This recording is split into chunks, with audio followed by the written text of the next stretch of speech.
Commander Taman stared at the screens in front of him. The numbers made no sense. His hands shook as he checked the readings again.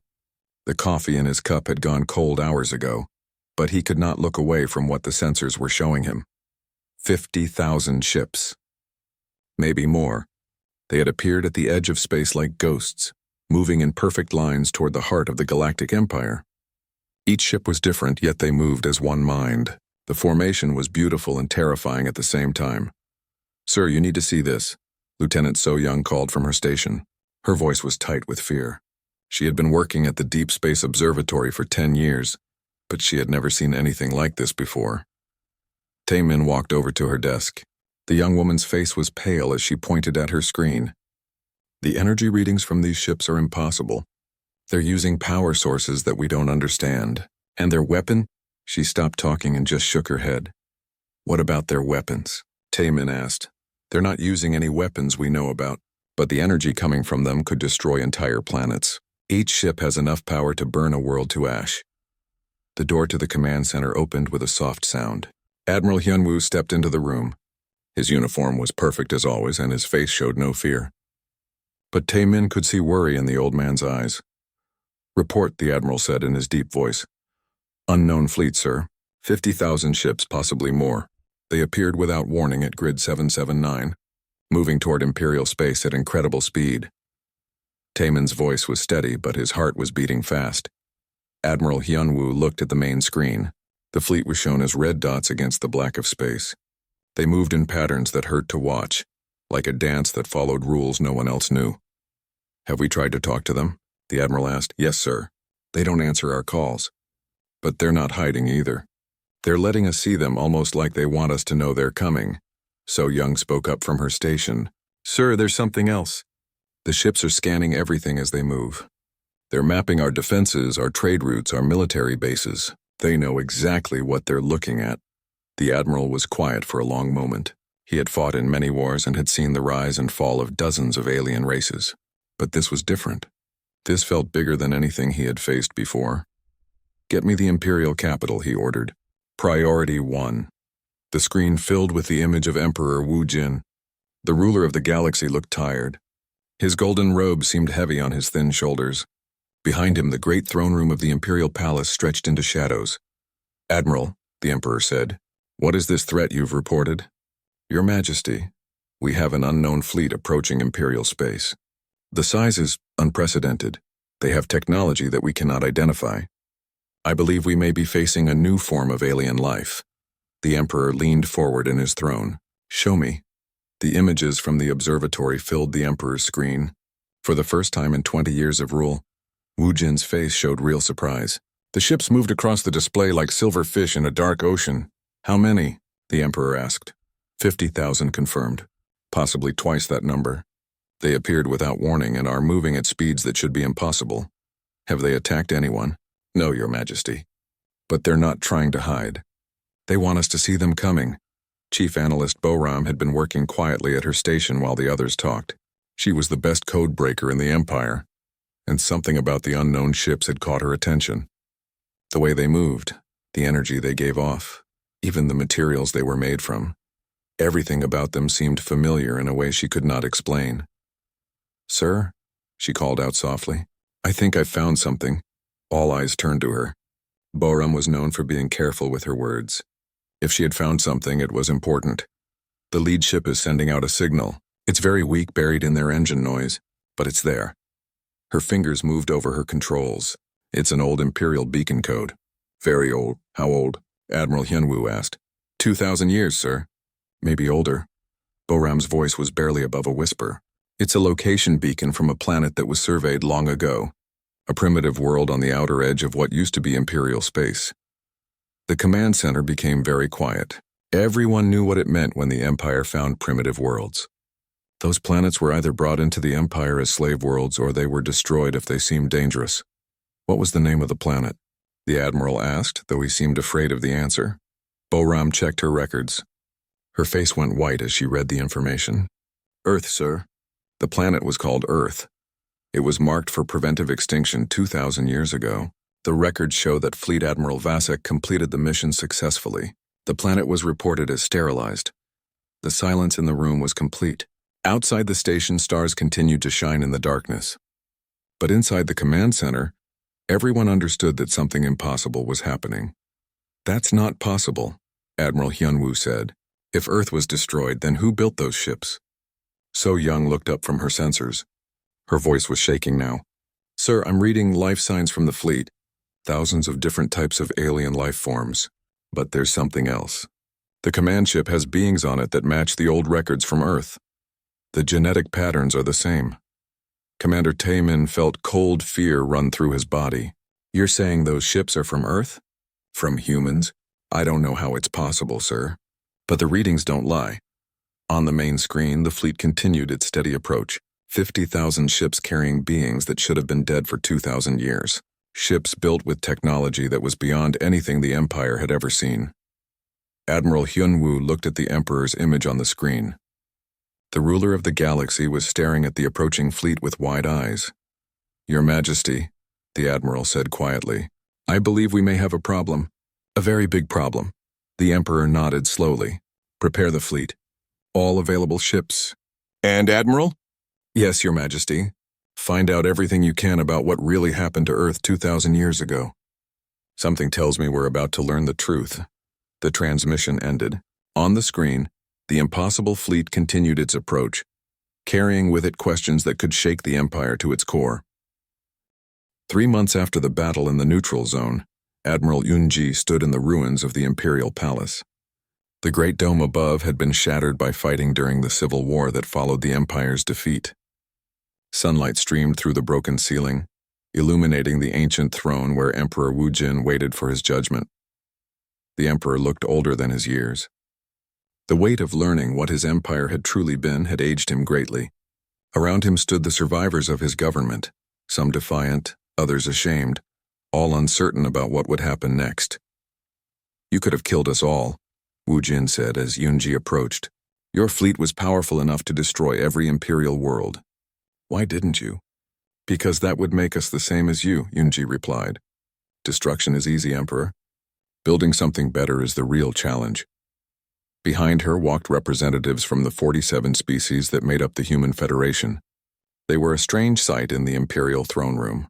Beings of every size and shape with skin colors that ranged across the spectrum and ways of moving that defied description. But they moved together with obvious trust and friendship. "We're not here to conquer your empire," Yoonji continued. "We're here to offer your people a choice. They can continue to live under a system built on fear and domination, or they can join us in building something new." Diplomat Insu stepped forward. He had once been a colony administrator in human space, helping to settle refugees from species the Empire had tried to destroy. Now he carried the terms that would reshape the galaxy. "The Terran Accords," he announced, placing a crystal data pad on the floor before the throne. "A new constitution for galactic civilization, written by representatives from every free species in known space." Emperor Wu Jin looked at the device but did not pick it up. "And if we refuse?" "Then you refuse," Insu said simply. "But your people still have the right to choose for themselves. We've been broadcasting the Accords to every world in Imperial space. Each planet, each system, each colony can decide for itself whether to join the new Federation or remain under Imperial rule."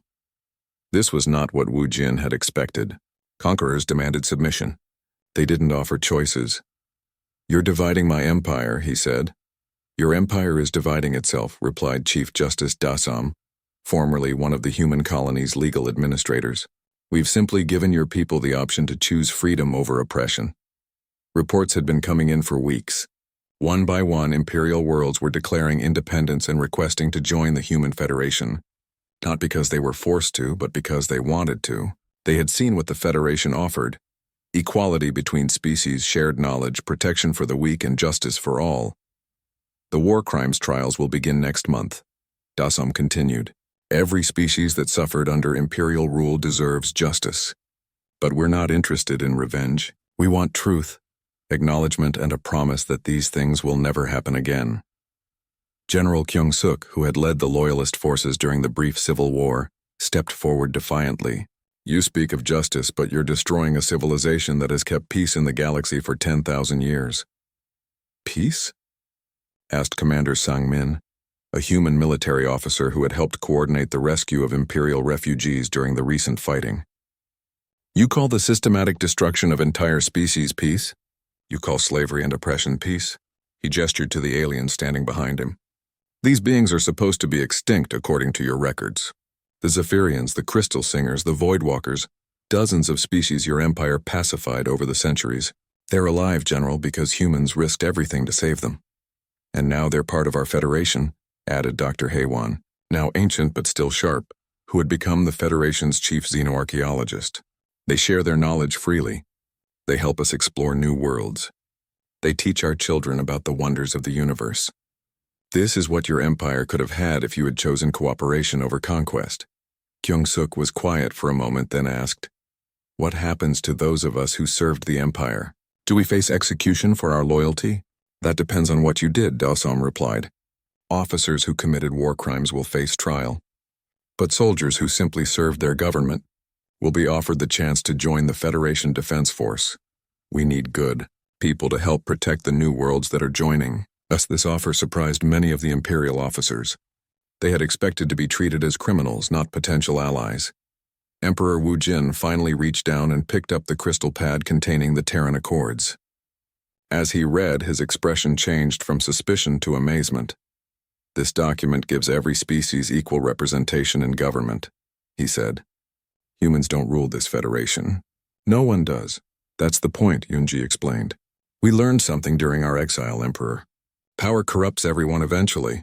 The only way to prevent that is to make sure no single group has too much power. The Federation Council has representatives from every member species," Insu added. "Decisions are made by consensus, not force. Laws are written to protect everyone, not just the strong. And if disagreements can't be resolved peacefully?" Wu Jin asked. "Then we keep talking until we find a solution that works," Dasom said. "It takes longer than simply ordering people to obey, but the results last longer too." Over the following months, the transformation of the galaxy accelerated. Imperial worlds continued to join the Federation, drawn by the promise of equality and justice. Trade routes that had been restricted by Imperial law opened to all species. Scientific knowledge that had been hoarded by the Empire was shared freely, leading to rapid advances in technology and medicine. But the real changes were deeper than politics or economics. Children who had grown up knowing only the Empire's harsh rule began to learn that the universe could be different. Schools that had taught species supremacy began teaching cooperation. Military academies that had trained conquerors began training protectors. Not everyone accepted the changes easily. Some Imperial worlds refused to join the Federation and tried to maintain the old ways. General Kyung-suk led several of these holdout systems, insisting that the Empire's way was still the right way. Fighting continued for 3 more years in the Outer Rim territories, but even among the holdouts, change was coming. Young people who had grown up hearing Federation broadcasts began to question the old teachings. Soldiers who had fought against the Federation but been treated with kindness when captured began to doubt their leaders' words about human brutality. Eventually, even Kyung-suk laid down her weapons, not because she was defeated, but because she saw her own officers beginning to defect to the Federation. The war ended not with a great battle, but with a tired old general finally admitting that the galaxy had moved beyond her understanding. Admiral Yunji returned to Earth for the signing of the final accords, the document that officially dissolved the Empire and established the Federation as the galaxy's new government. The ceremony took place in a garden built on the site of the old Korean temple, where Dr. Haywan had first discovered the alien star maps. Earth had healed during the 2,000 years of human exile. The poisoned atmosphere had cleared, the oceans had returned to blue, and life had found a way to flourish again. But it was no longer just a human world. Representatives from all 47 Federation species had come to witness the birth of the new galactic order. "My grandmother used to tell me stories," Yunji said in her speech to the gathered delegates.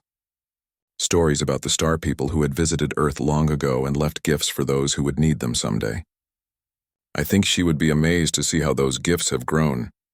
The ceremony ended with children from dozens of different species playing together in the gardens while their parents watched from beneath Earth's blue sky.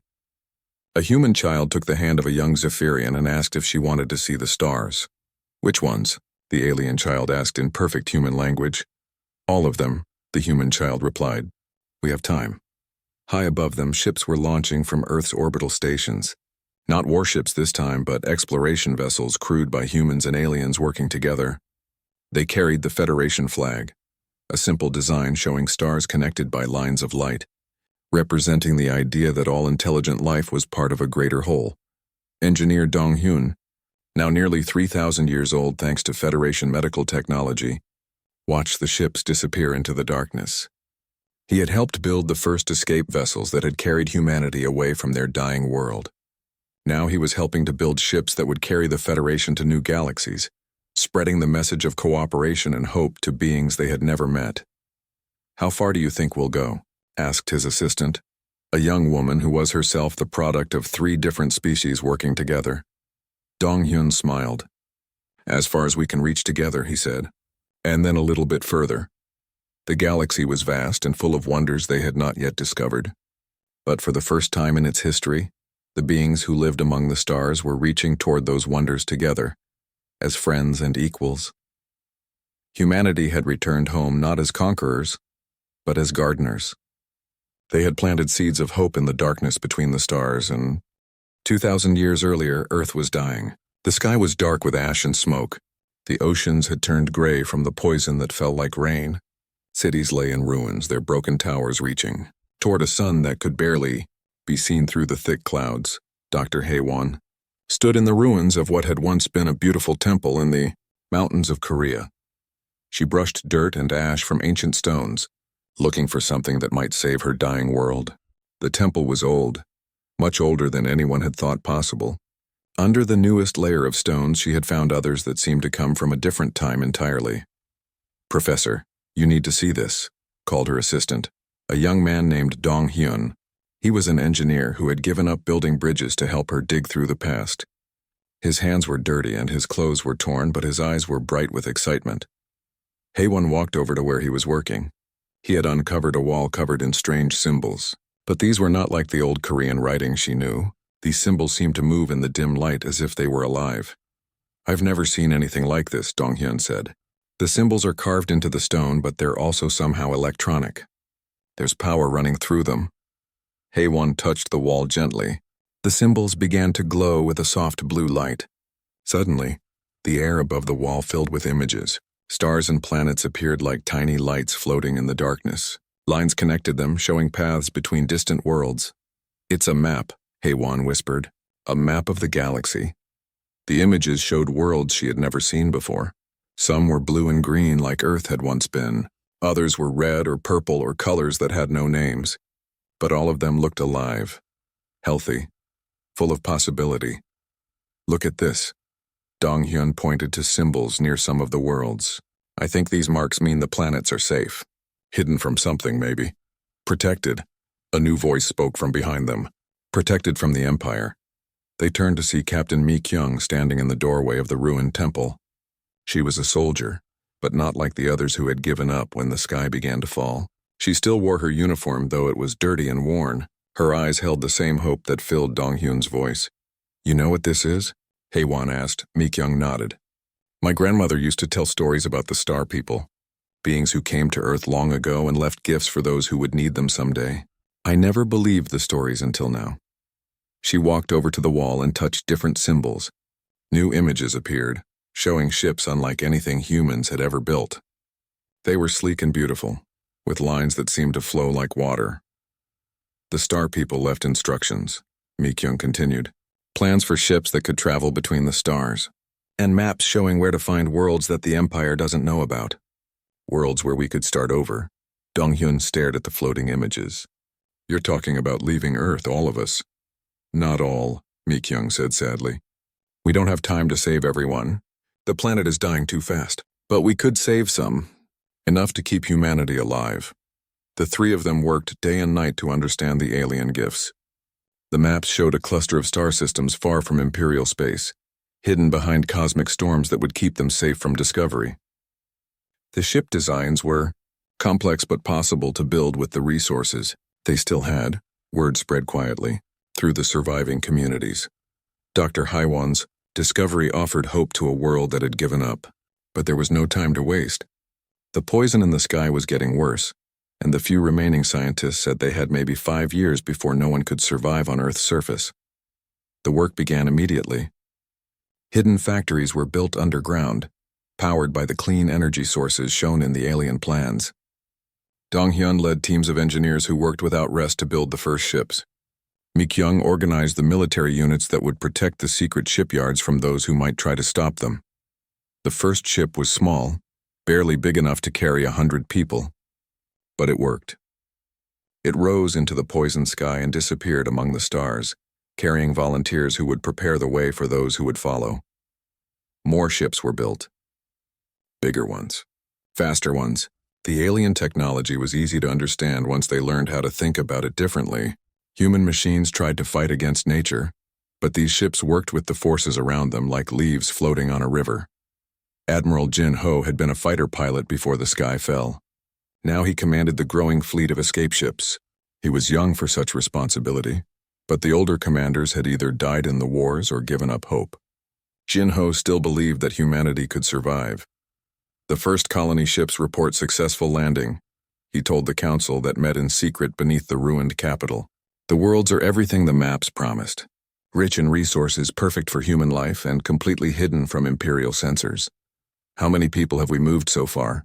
Haewon asked. 2 million, Jin-ho replied, with more leaving every day. But we need to move faster. The atmospheric readings show we have less time than we hoped. Mi-kyung stood up from the table. Then we expand the operation. Build more ships, bigger ones. We save everyone we can. The years passed quickly. The evacuation continued even as Earth's surface became more dangerous. Entire cities were lifted from the dying planet and carried to new worlds under alien stars. The technology improved with each ship they built, growing beyond what even the ancient star people had imagined. But something else was growing too. As the human colony spread across the hidden worlds, they discovered things the Empire had done to other races. Ruins of civilizations that had been destroyed, survivors hiding in the dark corners of the galaxy, afraid to show themselves. The humans began to rescue them too. Ships that had been built to carry Earth's refugees were sent to gather the scattered remains of species the Empire thought it had wiped out. The hidden colonies became sanctuaries for dozens of different kinds of alien life. Jin-ho stood on the command deck of humanity's newest ship, a massive vessel that could carry 50,000 people at once. Around him, humans and aliens worked side by side, all united by their shared experience of almost being destroyed by the Empire. "Sir," called his communications officer, a woman named Yoonji, who had been a child when the evacuation began. "We're receiving the final message from Earth. The last group of humans was leaving their birth world. As their ship rose through the poisoned atmosphere, they sent one final transmission to their new homes among the stars. This is Earth Base. Mission complete. The cradle is empty. Humanity lives." Jin-ho watched through the view screen as Earth grew smaller behind them. The blue world that had given birth to humanity was gray and silent now, wrapped in clouds that would never clear. But humanity was not dead. Far from it, in the hidden worlds beyond Imperial space, humans and their alien friends were building something new, something the Empire had never seen before. They were building hope. And someday, when they were strong enough, they would return to the galaxy that had tried to destroy them, not as conquerors, but as teachers. They would show the Empire what the galaxy could become when all its children worked together. The journey home would take 2,000 years. But they would be ready. The next day came with news that shook the Empire to its core. Every communication system, every broadcast network, every screen in Imperial space showed the same image at the same time. Admiral Yoonji appeared in homes, offices, military bases, and government buildings across 1,000 worlds. "People of the galaxy," she began, her voice calm and clear. "My name is Admiral Yoonji of the Human Federation. I speak to you now because you have a right to know the truth about the government that rules you." On Earth, Intelligence Chief Namho watched in horror as the human woman revealed secrets that should have been impossible to know. In the Imperial Palace, technicians ran from station to station, trying desperately to cut off the transmission. Nothing worked.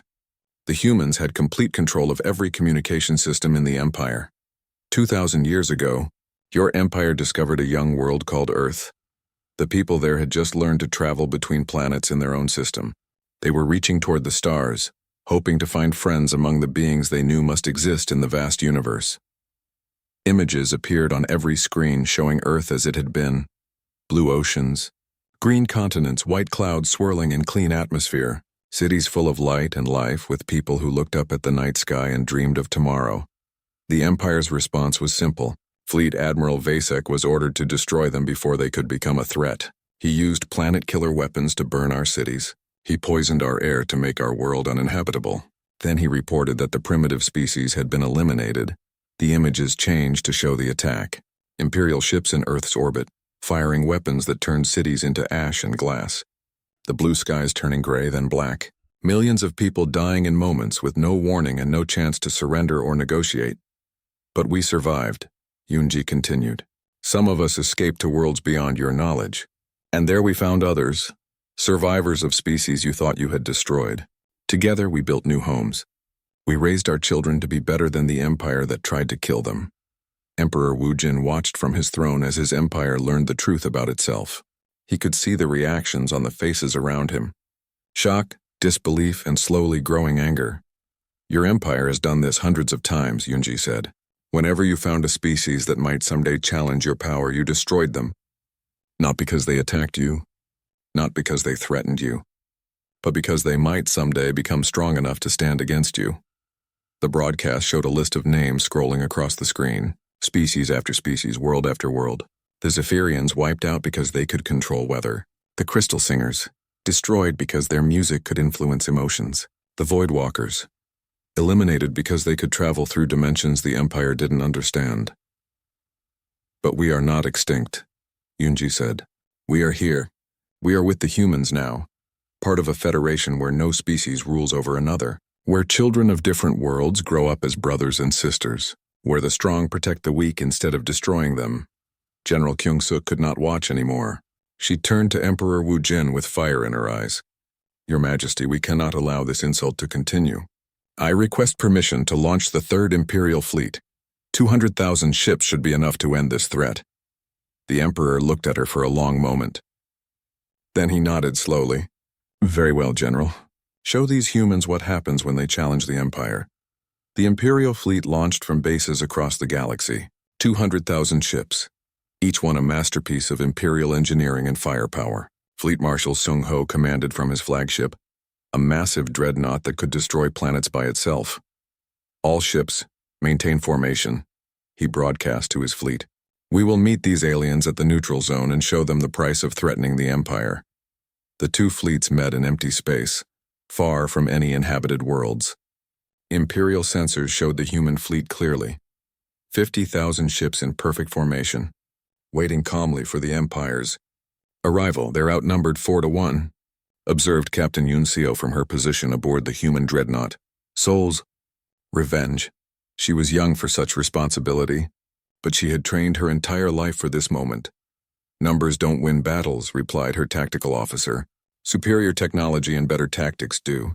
And we have both. Fleet Marshal Sung Ho opened communications with the human fleet. Unknown vessels, you are in violation of Imperial space. Surrender now or be destroyed. Admiral Yunji's image appeared on his screen. Marshal Sung Ho, we know about your victories at Kepler Station and the Vega massacre. We've studied your tactics for centuries. We know exactly how you plan to attack us. Then you know resistance is futile, Sung Ho replied. You cannot win against the Imperial fleet. We're not here to win, Marshal. We're here to teach. The transmission ended. The battle began with the Empire's standard opening move, a massive bombardment from long range, designed to break enemy formations before they could respond.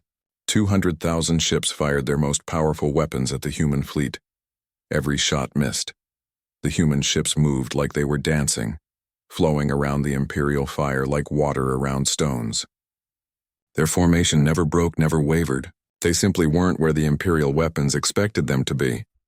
Impossible, breathed Fleet Marshal Sung Ho. How did they know where we would aim? Sir, called his sensor operator, I'm reading massive electromagnetic interference. They're jamming our targeting system somehow. Then we close to short range, Sung Ho ordered. All ships, attack formation Delta. Close with the enemy and destroy them at point-blank range. The Imperial fleet surged forward, 200,000 ships moving in perfect coordination. It was a sight that had terrified enemies of the Empire for thousands of years. But the human response was unlike anything in Imperial experience. Their 50,000 ships suddenly separated into smaller groups, each one moving independently but somehow still coordinated. They flowed through the Imperial formation like schools of fish, their weapons firing with impossible accuracy. Captain Yun Seo watched her tactical display as Soul's Revenge engaged an entire Imperial battle group. The enemy ships fired everything they had at her vessel, but somehow none of their weapons could penetrate her shields. "Return fire," she ordered calmly. Her ship's weapons were different from anything the Empire had seen before. Instead of simple energy beams or physical projectiles, they seemed to bend space itself around their targets. Imperial ships found their own shields turned against them, their armor becoming useless, their hulls collapsing under forces they couldn't understand or defend against. Across the battlefield, the same scene repeated itself dozens of times. Human ships, greatly outnumbered, destroyed Imperial vessels with ease. But more shocking than their weapons was their restraint. They disabled Imperial ships instead of destroying them completely. They rescued Imperial crews from damaged vessels. They fought like they were trying to save lives rather than take them. The battle lasted only 3 hours. When it was over, the Imperial Third Fleet was scattered across light years of space. Not destroyed but completely defeated. Their ships drifted powerless, their crews rescued by the same humans they had come to kill. Fleet Marshal Seung Ho found himself aboard Admiral Yunji's flagship, along with hundreds of other captured Imperial officers. They were treated well, given medical care for their injuries, fed and housed comfortably. But they were prisoners of people they had been taught to think of as primitive. "You fought well," Admiral Yunji told Seung Ho when they met in her ready room. "Your tactics were exactly what our computers predicted, but your crews showed real courage." "Why didn't you kill us?" Seung Ho asked. "We came here to destroy you." "Because killing you would not solve anything," Yunji replied. "You are not our enemy, Marshal. You are a victim of the same system that tried to destroy us. Your empire taught you that might makes right, that the strong should dominate the weak. We're here to show you there's a better way." She touched a control on her desk and the wall became transparent. Outside, Seung Ho could see the human fleet, but it was not alone. Ships of dozens of different designs moved among the human vessels. Aliens of every description worked alongside humans, their various technologies combined into something greater than any of them could have achieved alone. "This is what your empire fears," Yunji said. "Not our weapons or our numbers. They fear the idea that different species can work together as equals, that there's an alternative to conquest and domination." Seung Ho stared at the mixed fleet in amazement. "How many species are with you?" 47 so far, Yunji replied. "All survivors of your empire's preventive wars, all working together to build something better." "What do you want from us?" "The same thing we want from everyone," she said. "A chance to choose. Your empire never gave that choice to Earth, or to any of the worlds it destroyed. We're going to give it to you." Outside the ship, the combined fleet began its journey toward Imperial space. Not as conquerors, but as teachers. They carried with them a message that would change the galaxy forever. That there was an alternative to the Empire's way of life. The war was over before it had truly begun. Now came the harder task of building peace. Emperor Wu Jin sat on the golden throne in the heart of the Imperial Palace. The massive hall around him was filled with his most trusted advisors, but their voices seemed small in the vast space. Above them, the dome showed images of the approaching fleet, 50,000 ships moving like a single creature through the darkness of space. "How long until they reach our border?" the Emperor asked. General Kyung-suk stepped forward. She was a hard woman who had won many battles for the Empire. Her uniform was covered with medals from campaigns against dozens of alien species. 3 days, Your Majesty. Maybe less if they continue to increase speed. And our fleet? The 3rd Imperial Battle Group is moving to intercept. 200,000 ships, our best commanders, our most powerful weapons. Her voice was confident, but Wu Jin could see doubt in her eyes. Diplomat Jae Sung cleared his throat. He was an older man who had spent his life talking instead of fighting. Many in the court thought he was weak, but the Emperor valued his counsel. "Your Majesty, perhaps we should try to communicate with them before we attack. If they truly are from Earth, they may be willing to talk." "Talk?" General Kyung-suk laughed. "They bring 50,000 warships to our border and you want to talk? They're here for one reason only, conquest." "We don't know that," Jae Sung replied calmly. In all the history of the Empire, no one has ever approached us with such a large force without first making demands or threats. These beings have said nothing. That suggests they want something other than simple war. Emperor Wu Jin considered this. The diplomat had a point. Every enemy the Empire had ever faced had made their intentions clear from the beginning. Pirates demanded treasure. Rebels wanted freedom. Invading aliens wanted territory or slaves. But this fleet had appeared and remained silent, letting the Empire see them coming. Very well, the Emperor decided. We will try to talk to them, but prepare the fleet for battle. If words fail, we must be ready to defend the Empire. The first attempts to contact the unknown fleet failed completely. Imperial ships broadcast on every frequency they knew, using every translation protocol in their computers. For hours, there was no response. The alien fleet continued its steady approach, ignoring all attempts at communication. Then, just as General Kyung-suk was about to declare the diplomatic effort a failure, something unexpected happened. Your Majesty, called Intelligence Chief Nam-ho from his station, we're receiving a transmission from the alien fleet. It's coming in on our most secure military frequency. How is that possible? The Emperor asked. Those frequencies are changed daily. No one outside the Empire should know them. I don't know, Your Majesty, but they're using perfect Imperial Standard language. No accent, no translation errors. It's as if the message was written by one of our own people. The main screen in the throne room filled with the image of a woman in uniform. She was clearly human, with the kind of face that belonged to the people from the old records of Earth. But her uniform was unlike anything in the Imperial fleet. It seemed to be made of living metal that shifted and flowed around her body. Greetings, Emperor Wu Jin of the Terran Empire, the woman said. Her voice was calm and clear. I am Admiral Yunji of the Human Federation Fleet. We have come home. The throne room fell completely silent. Every person in the vast hall stared at the screen, unable to believe what they were hearing. You claim to be human? Emperor Wu Jin said carefully, but the records show that humanity was destroyed 2,000 years ago. Earth was sterilized to prevent them from becoming a threat to galactic peace. Admiral Yunji smiled, but there was no warmth in it. Yes, we know. We were there. We survived. She touched something on her uniform and new images appeared on the screen. Allow me to show you what really happened to Earth. The images showed a beautiful blue and green world orbiting a yellow star. Cities gleamed on the surface and lights could be seen on the dark side where people lived and worked and dreamed of the future. This was Earth before your fleet Admiral Vasek arrived.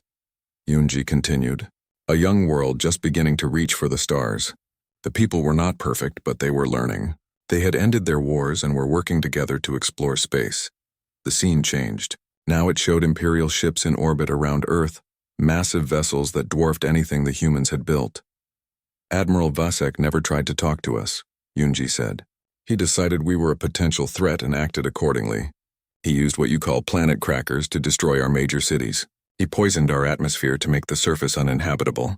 Then he reported to the Emperor that the primitive species had been successfully eliminated. Emperor Wu Jin felt a cold weight in his stomach. He had read Vasek's report many times. It was considered a model of efficient preventive warfare. Quick, clean, thorough. But you survived, he said. Some of us, Yunji replied. Enough. We had help from friends your empire thought it had also destroyed. Together we built ships and fled to parts of the galaxy you didn't know existed. We found worlds where we could rebuild, where we could grow strong. Namho was working frantically at his station, pulling up records from the Imperial archives. His face grew pale as he read. Your Majesty, he called out quietly. I'm finding references to dozens of species that were reported destroyed over the past few thousand years. But according to these readings from the alien fleet, many of them are alive. They're on those ships. General Kyung-suk stepped forward. This is clearly some kind of trick. Humans are primitive. They could never build ships like that. Admiral Yunji laughed. Primitive? General, we've been watching your empire for 2,000 years. We've studied every ship you've built, every weapon you've developed, every battle you've fought. We know your fleet movements better than your own commanders. We know about the rebellion brewing on Altair 7, the resource shortages on the Outer Rim, and the corruption in your colonial administration. She touched her uniform again, and the screen filled with detailed maps of Imperial space, fleet positions, supply lines, communication networks. Everything was shown with perfect accuracy. We also know about every species you've tried to destroy, Yunji continued. The Zephyrians, who you thought were too dangerous because they could control weather. The Crystal Singers, who you feared because their music could influence minds. The Voidwalkers, who you attacked because they could travel through dimensions you didn't understand. Those species are extinct, Emperor Wu Jin said, but his voice lacked conviction. No, Your Majesty. They are not. They are with us. They are part of us now. And together we have built something your empire has never seen, a true alliance of free peoples working toward a common goal. The transmission changed again. Now it showed vast cities among the stars with beings of dozens of different species working side by side, humans and aliens building ships together, sharing knowledge, raising children who would grow up knowing that the universe was big enough for everyone. What do you want? Emperor Wu Jin asked. Justice, Admiral Yunji replied simply. For us. For all the species you've destroyed or tried to destroy. For the billions of innocent beings who died because your empire decided they were inconvenient. And if we refuse, then we will show you why Earth's children should never be underestimated again. The transmission began to fade. You have 1 day to consider our terms, Emperor. We will contact you again tomorrow. I suggest you spend the time wisely. The screen went dark. In the throne room, no one spoke for a long moment. Finally, General Kyung-suk broke the silence. Your Majesty, this is clearly an attempt to intimidate us. We should attack immediately before they can prepare their defenses. No, Emperor Wu Jin said quietly. First, I want to know the truth about what happened to Earth. Namho, find everything you can about Admiral Vasek's mission. Every report, every sensor reading, every communication. I want to know exactly what we did to those people. As his staff hurried to obey, the Emperor remained on his throne, staring at the empty screen. For the first time in his reign, he wondered if the Empire had made a mistake that could not be corrected. Outside the palace, the stars continued to shine. And among them, 50,000 ships waited patiently for an answer.